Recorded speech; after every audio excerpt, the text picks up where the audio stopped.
बिस्मिल्लाहिर्रहमानिर्रहीम। अस्सलामु अलैकुम। आज हमारा लेक्चर नंबर 10 है in textbook of econometrics by example which is written by Gujarati. जी हमारा चैप्टर 2 है functional form of progression model part 4। In today's lecture, we will discuss log linear or growth model, a topic of great interest to economists. The government, the business sector, and policymakers is the rate of growth of key economic variables such as GDP, money supply, population, employment, productivity, and interest rates, to name a few.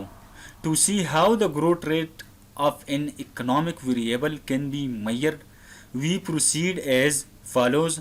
To be specific purpose, suppose we want to measure the rate of growth of real GDP such that GDP is adjusted for inflation for the USA for the period from 1960 to 2007. For this purpose, suppose we use the following model. मतलब आजकल की दौर में जो economist और जो policy maker है, ठीक है, ये बहुत इंटरेस्टिंग टॉपिक है कि मतलब बिजनेस सेक्टर में ग्रोथ मालूम करना, ठीक है, जीडीपी में, मनी सप्लाई में, population, employment, productivity and interest rate, ठीक है। आज के टॉपिक में हम जो है वो जीडीपी की ग्रोथ की रेट के बारे में हम बताएंगे, ठीक है। आज का डेटा जो हमने लिया है 1960 to 2007 which is real GDP. We use in real GDP which is adjusted for inflation, ठीक है। In equation 2.12 our GDP, real GDP is equal to our GDP which is adjusted for 1960 constant prices multiplied by 1 plus r raised to the power t, where r GDP stand for real GDP, r is the rate of growth and t is time measured chronologically. यहाँ पर जो हम यहाँ पर देख सकते हैं left hand side पे आर जीडीपी है, ये हमारे साथ रियल जीडीपी है, ठीक है। और लेफ्ट हैंड साइड पे हम देख सकते हैं कि हमारे साथ जो है real GDP which is adjusted for 1960 multiply by 1 plus R, और वो आर जो है वो हमारे साथ ग्रोथ रेट है रेज़ टू पावर 10। ये 10 जो है ये हमारे साथ टाइम पीरियड है, ठीक है। Equation 2.12 is the well known compound interest formula. यहाँ पर हम देख सकते हैं कि मतलब यहाँ पर जो 1 प्लस आर जो है रेज़ टू पावर टी जो है ये कंपाउंड का फार्मूला है, ठीक है। From basic finance taking the natural log of both sides of equation 2.12 we obtain. यहाँ पर जो इक्वेशन 2.12 में जो हम यह देख सकते हैं कि real GDP is equal to real GDP multiply by 1 plus R raise to power 10, ठीक है। तो हम उसको नेचुरल लॉग अप्लाई कर लेते हैं, ठीक है। यहाँ पर जब हम नेचुरल लॉग अप्लाई कर देते हैं, ठीक है, यहाँ पर आप देख सकते हैं, ठीक है, तो natural log of R GDP is equal to, तो यहाँ पर ये जो है प्रोडक्ट फॉर्म में है, ठीक है, तो यहाँ पर अलग से अप्लाई हो जाएगा, ठीक है, ln आर जीडीपी प्लस, और ये जो लॉग में एक खासियत है कि मतलब जो पावर हम यहाँ पर जो लॉग अप्लाई होता है, ठीक है, तो पावर जो है वो बेस में आता है, ठीक है, तो plus T ln 1 plus R. इस इक्वेशन 2.12 को जब हमने उसका लॉग लिया तो ये हमारे साथ इस तरह बन गया है, ठीक है, इक्वेशन 2.13, ठीक है। Now let in beta 1 is equal to ln R GDP which is adjusted for 1960 prices and beta 2 is equal to ln 1 plus r. We can write equation 2.13 as ln r GDP is equal to beta 1 plus beta 2 t. ये equation 2.13 जो है उसको हम इस तरह लिख सकते हैं, ठीक है। बीटा 1 ln r GDP की जगह मैंने बीटा 1 लगाया, ठीक है, और ln 1 प्लस r की जगह मैंने बीटा 2 लगाया, ठीक है, और t जो है वो अपनी जगह पर आ गया, ठीक है। Adding the error term ut to equation 2.14 we obtain the following regression model. इसको हम एक एडिशनल वेरिएबल हम इसके साथ ऐड करते हैं एरर टर्म, क्योंकि हमारे साथ इकोनोमेट्रिक्स मॉडल बन जाए। ठीक है, इस तरह मैंने इक्वेशन 2.14 पे एडिशनल वेरिएबल जो है वो मैंने ऐड किया यूटी। ठीक है, तो हमारे साथ इस तरह बन गया L N R G D P is equal to β1 plus β2 T plus UT. ठीक है, which name is equation 2.15। Equation 2.15 यहाँ पर हम देख सकते हैं। ठीक है, is like any other regression model. The only difference is that here the regressor is time, which takes value of 1 to up to 47. Model 2.15 is called semi-log model because only one variable, in this case regression, appear in the logarithmic form. Whereas the regressor time here is in the level or linear form. For descriptive purpose, we can call 2.15 a log linear model. हम यहाँ पर देख सकते हैं। ठीक है, इस equation 2.15 को हम देख सकते हैं कि यहाँ पर जो है सेमी लॉग मॉडल है, क्योंकि यहाँ पर डिपेंडेंट वेरिएबल की लॉग है। ठीक है, और इंडिपेंडेंट वेरिएबल की लॉग यहाँ पर नहीं है। ठीक है, Equation 2.15 can be estimated by the usual OLS routine, but before we present the regression results, it may be noted that the slope coefficient beta2 in 2.14 measure the constant proportional or relative change in the regression for a given absolute change in the value of regressor.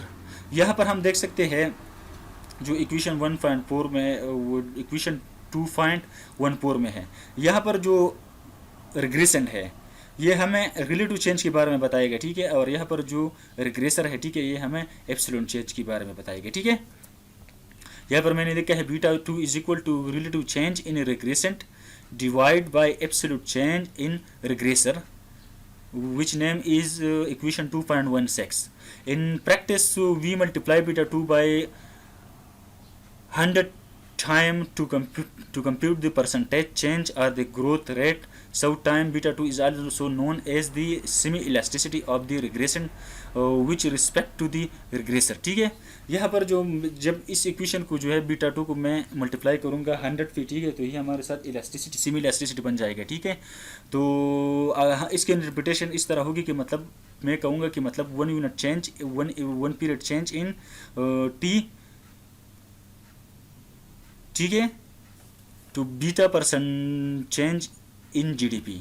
ठीक है, मतलब यहाँ पर मैं इस तरह कहूँगा कि वन यूनिट चेंज की वजह से जीडीपी में कितने % चेंजेस जो है वो जीडीपी में आएंगे। ठीक है, वो इंशाल्लाह बाद में हम डिस्कस करेंगे। ठीक है, ये हमें जो है सिम इलास्टिसिटी हमें बताता है। ठीक है, हमें ये बताता है कि मतलब अगर एक पीरियड जो है वो ज़्यादा होता है तो कितने % चेंजेस जो है वो जीडीपी में आएगी। ठीक है, यहाँ पर हम रिजल्ट देख सकते हैं। ठीक है, यहाँ पर हम रिजल्ट देख सकते हैं, ये मॉडल जो है इक्वेशन 2.15 को हमने एस्टिमेट किया है। ठीक है, ये जो एस्टिमेटेड रिजल्ट है, ठीक है, ये मैंने गुजराती इकोनॉमेटिक्स बाय एग्जांपल की बुक से मैंने जो है डायरेक्ट जो है वो मैंने कॉपी की है। ठीक है, यहाँ पर हम देख सकते हैं कि हमारा डिपेंडेंट वेरिएबल जो है वो लॉग आर जीडीपी है। ठीक है, मतलब एल रियल जीडीपी है, यहाँ पर हम देख सकते हैं। ठीक है, और यहाँ पर जो है हम देख सकते हैं हमारा जो इंडिपेंडेंट वेरिएबल है वो टाइम है। ठीक है, इसकी स्लोप हम देख सकते हैं। ठीक है, 0.03149 ठीक है, और इसकी प्रोबेबिलिटी पे हम देख सकते हैं कि मतलब ये जो इसके टाइम का जो रिलेशनशिप है जीडीपी के साथ वो सिग्निफिकेंटली पॉजिटिव रिलेशनशिप है। ठीक है, यहाँ पर हम देख सकते हैं अगर 1 यूनिट इंक्रीज जो है वो ईयर लेवाइस होता है, मतलब 1 unit increase in year which lead to increase 3% of GDP. ठीक है, 3% ऑफ जीडीपी। ठीक है, तो यहाँ पर हम आर स्क्वेयर को भी देख सकते हैं कि आर स्क्वेयर जो है वो हमारे साथ जो है बहुत स्ट्रांग आया है 0.99, ठीक है। यहाँ पर हम एफ स्टैटिस्टिक को भी देख सकते हैं, ठीक है। तो मतलब ये है कि मतलब इसका टाइम का और रियल जीडीपी का जो आपस में रिलेशनशिप है वो पॉजिटिव है और सिग्निफिकेंट है, ठीक है। तो क्वेश्चन यहाँ पर आता है कि मतलब ये जो रिजल्ट है, ठीक है, ये जो मॉडल मैंने यहाँ पर एस्टिमेट की है, ठीक है, इक्वेशन 2.15 जो मैंने एस्टिमेट की है यहाँ पर इसकी रिजल्ट आई है, ठीक है। ये मैंने डायरेक्टली बुक से जो है डाउनलोड की है, ठीक है। तो क्वेश्चन आता है कि मतलब ये एस्टिमेट कैसे होगा, ठीक है। ये टेबल 2.6 जो है rate of growth of real GDP, ये एस्टिमेट कैसे होगा, ठीक है। द आंसर इज पर table 2.6 estimation we use table 2_5। इस डेटा फाइल जो है, ठीक है, ये डेटा हम यूज़ करेंगे टेबल 2_5, ठीक है। ये डेटा हम यूज़ करेंगे, ठीक है, और फिर हम इसको एस्टिमेट करेंगे, ठीक है। अभी मैं प्रैक्टिकली जो है आपको एस्टिमेट करके दिखाता हूँ, ठीक है। First of all I am opening my data, ठीक है। ये हमारा डेटा है जो हमने प्रीवियस लेक्चर में इकोनॉमेटिक्स बाय एग्जांपल की ऑफिशियल वेबसाइट से हमने डाउनलोड किया था, ठीक है। मैंने एक्सेल फाइल को ओपन कर दिया, ठीक है। यहाँ पर जो है ये हम देख सकते हैं, यहाँ पर टेबल 2_5 का जो डेटा है ये मैंने ओपन कर लिया, ठीक है। इसकी वेरिएबल चेक कर लेता हूँ। यहाँ पर हम देख सकते हैं कि यहाँ पर हमारे साथ क्या है, LNR GDP रियल GDP, ठीक है, और यहाँ पर जो है टाइम, ठीक है। तो ये डेटा मैंने इसलिए ओपन कर दिया कि मतलब ये ठीक है हमारे साथ, ठीक है। इसको मैंने काट कर दिया, ठीक है। अभी जो है मैं इस टेबल 2_5 डेटा फाइल जो है, ठीक है, मैं व्यूज़ में इसको एक्सपोर्ट कर देता हूँ, ठीक है, इंपोर्ट कर लेता हूँ, ठीक है। तो मैं जो है सबसे पहले मैं इस डेटा को सेलेक्ट कर लेता हूँ, इसके बाद मैंने इसको ड्रैग कर दिया, ठीक है। ड्रैग करने के बाद मैंने व्यूज़ को ओपन कर लिया और इसके ऊपर मैंने ड्रैग कर दिया, ठीक है। Next next finish no.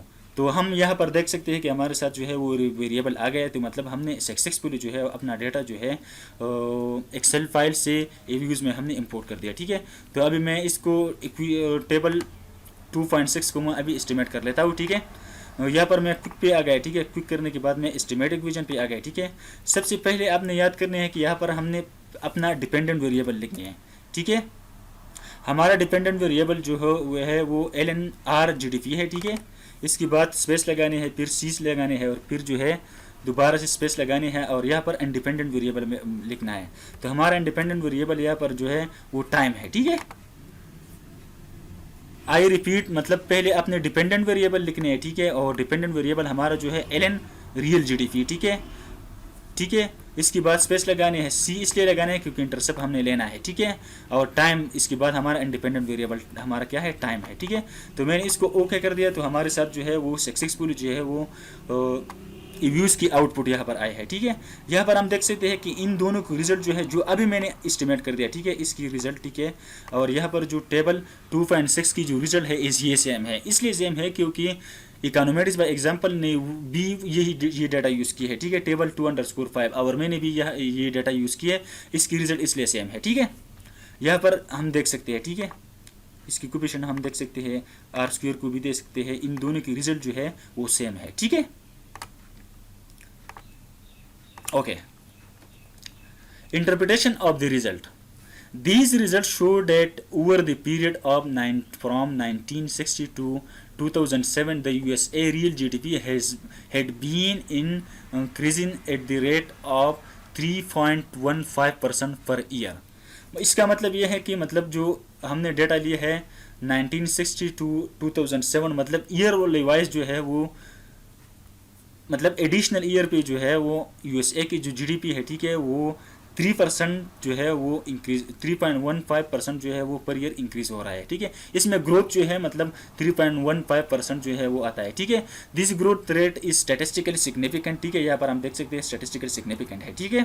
For the estimated T value of about 90.82 which is highly significant, यहाँ पर हम देख सकते हैं, ठीक है। मतलब जो एडिशनल ईयर जो है वो 1 ईयर अगर वो इंक्रीज होता है, ठीक है, यूएसए की इकानमी में, ठीक है, तो वो जो है 3.14% जो है वो ग्रोथ आता है, ठीक है, जीडीपी में यूएसए की इकानमी में। हिस्टोरिकली हमने 1960 का डेटा लिया है और फ्रॉम 2007 तक, ठीक है।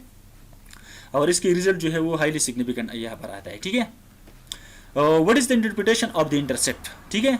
If you take the antilog of 7.8756 you will obtain anti-log 7.8756 is equal to 263.27, which is the beginning value of the real GDP. That is the value at the beginning of 1960. Our starting point, the actual GDP, actual value of real GDP per 1960 was about 2501.8 billion dollar. यहाँ पर हम interpretation जो है इसकी interpretation कैसे होगी, ठीक है, मतलब जो यहाँ पर जो कोफिशिएंट आया है, ठीक है। तो हम पहले जो है इसका मैं इंटीलॉग लेता हूँ, ठीक है। इंटीलॉग मतलब 7.87, इसका हम इंटीलॉग लेते हैं। जब मैंने इसका इंटीलॉग लिया, ठीक है, तो ये हमारे साथ क्या आ गया 2632.27, ठीक है। ये हमारे साथ जो है वो ये जो वैल्यू हमारे साथ जो है वो आ गया, ठीक है। और इसका मतलब ये है कि इस वैल्यू का मतलब ये है, ठीक है, कि 2603.32 जो है वो हमारे साथ जो है 1960 में जो है वो बिगनिंग जीडीपी था, ठीक है। और इसके बाद जो है figure 2.1 shows the scatter diagram of the log of real GDP and time and the fitted regression line. यहाँ पर हमने क्या किया कि मतलब स्कैटर प्लॉट हमने ड्रॉ किया है, ठीक है, जो हमने रियल जीडीपी का डेटा लिया है, ठीक है, और टाइम का हमने डेटा लिया है, ठीक है। तो हमने इसका जो है स्कैटर प्लॉट लिया है, ठीक है, और यहाँ पर जो है हमने स्कैटर प्लॉट जो है वो हमने यहाँ पर शो किया है, ठीक है। तो हम नोट पर figure 2.1 estimation we use table 2_5। अभी मैं इसको अब प्रैक्टिकली कर लेता हूँ कि हम यूज में स्कैटर प्लॉट जो है वो कैसे है हम कर सकते हैं, ठीक है। सबसे पहले मैं अपने व्यूज़ पे आ गया, ठीक है, यहाँ पर आप देख सकते हैं, ठीक है। मैं क्विक पे आ गया, क्विक करने के बाद मैं ग्राफ पे आ गया, ठीक है। ग्राफ पे मैंने अपना जो है डेटा मैंने सेलेक्ट कर दिया। पहला हमारा है क्या है टाइम है, इसके बाद जो है, ठीक है, यहाँ पर टाइम आ गया, ठीक है। और इसके बाद जो है LNRGDP, ठीक है, LNRGDP, ठीक है। इसके बाद मैंने ओके कर लिया, ठीक है। ओके करने के बाद यहाँ पर आपने देखना है कि स्कैटर प्लॉट मैंने डाल, ठीक है, और यहाँ पर मैंने रिग्रेशन लाइन को सिलेक्ट कर लिया, ठीक है, मैंने ओके कर लिया, ठीक है। ये जो ग्राफ हमने अभी मैंने एस्टिमेट किया, ठीक है, और ये ग्राफ जो है ये दोनों सेम टू सेम है, क्योंकि ये जो ग्राफ है ये मैंने इकोनॉमेटिक्स बाय एग्जांपल की बुक से डाउनलोड की है, ठीक है। और अभी जो ग्राफ हमने अभी जो है एस्टिमेट किया है ये दोनों सेम है। ये क्यों सेम है? इसलिए सेम है क्योंकि हमारा डेटा जो है वो सेम है, ठीक है। बात समझ में आ गई कि नहीं, कि मतलब इकोनॉमेटिक्स बाय एग्जांपल ने जो डेटा यूज़ की है और अभी मैंने जो डेटा यूज़ किया, ठीक है, वो हमारा डेटा जो है वो सेम है, ठीक है। इस ग्राफ के इंटरप्रिटेशन पे आता हूँ, ठीक है। A technical note, the coefficient beta 2 gives the instantaneous at the point in time rate of growth and not the compound over a period of time rate of growth R. But it is easy to compute the latter, noting that beta 2 is equal to ln multiplied by 1 plus R. Therefore, R is equal to antilog of beta 2 minus 1. Now antilog of beta 2 is equal to 1.03199. Therefore, the compound rate of growth is 0.03199 or about, which is 3.2%, which is slightly greater than the instantaneous rate of growth of about 3.1%. The difference is due to compounding, ठीक है। यहाँ पर simply में हमने जो है beta 2 का हमने लॉग लिया, ठीक है, सॉरी हमने बीटा 2 का जो है वो इंटीलॉग लिया, ठीक है। इंटीलॉग करने की बाद जो है वो हमारे से अगर हम इसका इंटीलॉग लेते हैं, ठीक है, ये हमारे साथ 1.03199 आता है, ठीक है। और फिर हमने इसके साथ ये इंटीलॉग का आ गया, ठीक है, ये जो हमारे साथ क्या आ गया इंस्टेंटेनियस रेट ये हम आ गया, ठीक है। और जो लॉग का आ गया जो मतलब जो परसेंटेज में आता है, ठीक है, जो रिलेटिव आता है, ठीक है, वो हमारे साथ ये इसमें ये चांस है, मतलब इसका हमने ये एक्चुअल आ गया, ठीक है। जो हम इस तरह जो कंपाउंड से आ गया, ठीक है, 0.03199। इसका हमने एंटी लॉग लिया, जब हमने इसका एंटी लॉग लिया, ठीक है, तो हमारे साथ 1.03199 आ गया, ठीक है। हम देख सकते हैं कि यहाँ पर जो रिलेटिव का जो आ गया है, ठीक है, जो कंपाउंड रेट ऑफ ग्रोथ है ये जो है, और इसमें जो फ़र्क है ये ज़्यादा है, ठीक है। ये जो इंस्टेंटेनियस का जो आ गया है, ठीक है, ये ज़्यादा है, ठीक है, और यहाँ पर कंपाउंडिंग का जो आ गया है वो कम है, ठीक है। The linear trend model. Suppose that instead of estimating the growth model 2.14 we estimate the following model, ठीक है। Real GDP is equal to A1 plus A2 time plus UT. यहाँ पर हम देख सकते हैं कि हमारे साथ जो डिपेंडेंट वेरिएबल है वो रियल जीडीपी है, और प्रीवियस जो हमने एस्टिमेट किया, ठीक है, यहाँ पर हमारे साथ रियल जीडीपी था, लेकिन हमारे साथ जो था इक्वेशन हम 2.14 में हम देख सकते हैं, यहाँ पर हमारे साथ रियल जीडीपी का हमने लॉग लिया था, ठीक है, और यहाँ पर जो है हमने लॉग नहीं लिया है, ठीक है। यहाँ पर हम देख सकते हैं यहाँ पर लॉग नहीं है, ठीक है। यहाँ पर real GDP is equal to A1 plus A2 time plus UT. यहाँ पर हम देख सकते हैं आर जीडीपी जो है वो हमारे साथ क्या है, डिपेंडेंट वेरिएबल है, ठीक है, और टाइम जो है वो इंडिपेंडेंट वेरिएबल है, ठीक है, और ए जो है वो इंटरसेप्ट है और A2 जो है वो स्लोप है, ठीक है। This is known as linear trend model and the time variable is known as the trend variable. The slope coefficient A2 is the model gives the absolute not relative or percentage change in real GDP per unit time period. If A2 is positive, there is an upward trend in real GDP, but if it is negative, there is downward trend in real GDP or any regression. यहाँ पर हम देख सकते हैं कि मतलब यहाँ पर जो हमने जो वेरिएबल ली है, ठीक है, ये हमें एब्सोल्यूट देता है, ठीक है, एब्सोल्यूट रिजल्ट देता है, मतलब परसेंटेज में हमें नहीं देता, ठीक है। यहाँ पर भी हम, क्योंकि परसेंटेज में वही डेटा हमें रिजल्ट देता है जब हम उसका लॉग लेते हैं, ठीक है। यहाँ पर दोनों का लॉग नहीं लिया है, तो मतलब इन दोनों का रिजल्ट जो है वो एब्सोल्यूट होगा, ठीक है, रिलेटिव नहीं होगा, ठीक है, मतलब परसेंटेज में नहीं होगा इसका रिजल्ट, ठीक है। अगर हमारे साथ जो है इसका रिजल्ट जो है वो पॉजिटिव आता है, ठीक है, A2 जो है हमारे साथ जो है पॉजिटिव आता है, ठीक है, तो हम कहेंगे कि ये हमारे साथ अपवर्ड ट्रेंड है, ठीक है। अगर नेगेटिव आता है तो हम कहेंगे कि ये हमारे साथ डाउनवर्ड ट्रेंड है, ठीक है। अभी जो है इक्वेशन 2.17 को हम एस्टिमेट, इस इक्वेशन को हम एस्टिमेट कर लेते हैं, जब हम इसको एस्टिमेट कर लेते हैं, ठीक है, इसका रिजल्ट जो है हमारे साथ इस तरह आता है, ठीक है। यहाँ पर हम देख सकते हैं, ठीक है, यहाँ पर डिपेंडेंट वेरिएबल जो है वो RGDP है, यहाँ पर हम देख सकते हैं ये इस मॉडल को हमने एस्टिमेट किया है, ठीक है, इसकी रिजल्ट यहाँ पर है। ये रिजल्ट जो है ये मैंने वही फिर इकोनॉमेटिक्स बाय एग्जांपल की बुक से मैंने डायरेक्टली ली है, ठीक है, और डेटा जो है वो वही यूज़ हुआ है टेबल 2_5। लेकिन आपको यहाँ पर याद रखना है कि मतलब यहाँ पर जीडीपी जो है वो रियल जीडीपी है, मतलब लॉग वाला जीडीपी नहीं है, ठीक है, जो हमने प्रीवियस स्लाइड में पढ़ा, ठीक है। और यहाँ पर जो इंडिपेंडेंट वेरिएबल है वो टाइम है, ठीक है। यहाँ पर हम देख सकते हैं कि टाइम और रियल जीडीपी की जो रिलेशनशिप है वो पॉजिटिव है और सिग्निफिकेंट है, ठीक है। अब मैं इसको प्रैक्टिकली वो मैं कर लेता हूँ, ठीक है, एव्यूज़ में कि कैसे एस्टिमेट होता है, ठीक है। फिर मैं एव्यूज़ पे आ गया, ठीक है। डेटा हमने पहले जो है वो पहले 4-5 मिनट जो है पहले हमने इंपोर्ट किया था, ठीक है। फिर मैं क्विक पे आ गया, ठीक है, क्विक करने के बाद मैं एस्टिमेट इक्वेशन पे आ गया, ठीक है। एस्टिमेट इक्वेशन करने के बाद हम देख सकते हैं कि हमारा डिपेंडेंट वेरिएबल जो है वो रियल जीडीपी है और लाख के बगैर है, ठीक है, और इंडिपेंडेंट वेरिएबल जो है वो हमारा क्या है, टाइम है, ठीक है।